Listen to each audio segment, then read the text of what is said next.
Apa itu hipertensi? Hipertensi atau tekanan darah tinggi adalah keadaan tekanan darah sistolik lebih dari 140 mm air raksa atau tekanan darah diastolik lebih dari 90 mm air raksa. Tekanan darah sistolik adalah jumlah yang diukur dalam setiap detak ketika jantung berkontraksi dengan nilai normal sekitar 120 mm air raksa.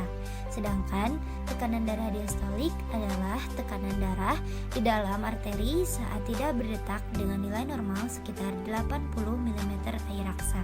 Secara global, 1 miliar orang memiliki hipertensi dan 2/3-nya berada di negara berkembang dengan preferensi yang terus meningkat.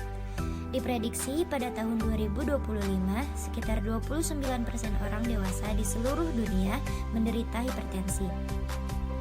Hingga saat ini, hipertensi menjadi penyebab kematian sekitar 8 juta orang per tahun dan sebanyak 1,5 jutanya terjadi di Asia Tenggara. Gejala-gejala yang terjadi biasanya nyeri kepala, gelisah, jantung berdebar, pandangan kabur, sakit dada, dan mudah lelah. Komplikasi pada hipertensi yang pertama gagal jantung, yang kedua gagal ginjal, yang ketiga kerusakan retina, dan yang keempat stroke.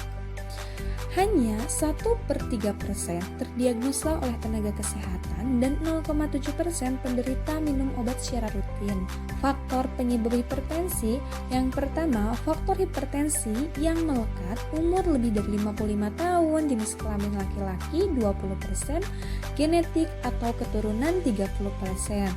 Yang kedua, faktor hipertensi resila hidup tidak sehat, obesitas, merokok, kurang aktivitas, mengkonsumsi alkohol, makan makanan berlemak dan tinggi garam, serta stres. Bagaimana sih cara mencegah hipertensi?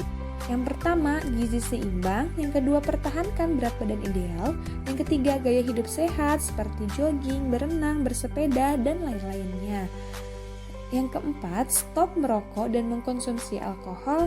Yang kelima, kontrol memeriksa tekanan darah di pusat pelayanan kesehatan. Yang keenam, konsumsi obat teratur. Dan yang ketujuh, catat setiap diperiksa tekanan darah.